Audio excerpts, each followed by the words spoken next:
to do is make sure all children are back at school. And I hope that the Labour Party and Keir Starmer will take a real leadership position on the side of families, on the side of children, rather than being led by the unions. He's already done that, hasn't he? He's already done that this week at Prime Minister's Questions, hasn't he? Saying that he backed the government on schools and wanted all pupils to be back in schools. Another report I want to ask you about. I'm glad, Sarah. And he should be continuing to do that. For the last few weeks, it's been like, trying to get blood out of a stone to get him to confirm this. But I'm asking you whether or not you can guarantee all pupils will be back, and if we're going to see social distancing scrapped and these double bubbles, class sizes up to 30.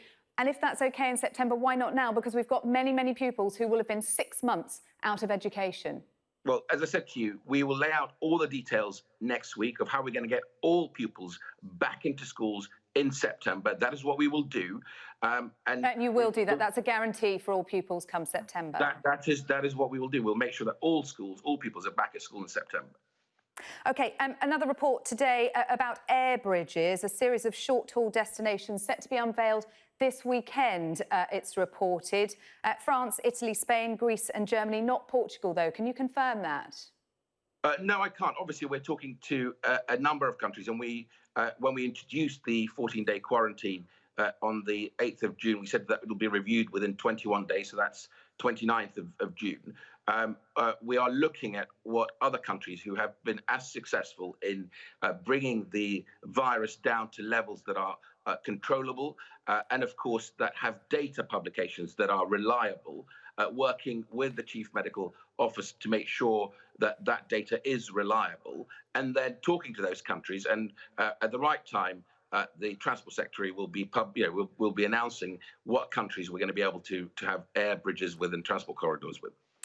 Moving on to the Housing Secretary, Robert Jenrick, now. Documents released yesterday showing that he pushed through a planning application to save Richard Desmond up to £50 million. 2 weeks later, a donation to the Conservative Party. He's already been accused of breaking lockdown. Is he becoming a liability, and is it time for him to go? Not at all. Robert Jenrick spent over an hour in Parliament yesterday explaining exactly what he did. He wrote to the Select Committee earlier explaining, one, what he did, but also promising to publish all that data. He's now published all that data. The Cabinet Secretary, Mark Sedwill, has written to the Labour Party, who are clearly trying to divert attention away from their failure on schools and for the most vulnerable families, telling them that it's an important issue. It's not a diversion, though. It's an important issue, isn't it? At best, it shows naivety. At worst, an abuse of power. And I wonder if the Prime Minister can be seen to be backing a crony like this, another close ally, so soon after the Dominic Cummings saga. Well, first of all, the Prime Minister said, and Mark Sedwill has confirmed, that he considers the matter finished. And well, looking at the papers tomorrow, today rather, it doesn't appear to be finished, does it? Releasing those documents has only given more concern over this. Well, there's been a massive document released. Rob Jenrick has explained himself. He's written a detailed letter to the Select Committee explaining exactly what happened. It's only right that planning applications are looked at properly. Another minister will now decide on this application. What Robert Jenrick wanted to do, rightly, is build more homes in London. For boroughs. What about affordable homes? Absolutely, and affordable homes. And by the way, the Labour Mayor of London has to make a decision on the percentage of affordable homes and the viability of any scheme. You've got to make sure these schemes are built rather than just talked about. It's a disgrace that boroughs like Tower Hamlets Planning Committee have to close early because there's lack of business. We need more homes built. It's only right that they are built. Robert Jenrick's absolute energy and focus is on getting more homes built. This matter, I think, has now been laid to rest. But he's had to admit it was unlawful, hasn't he? Can he realistically stay?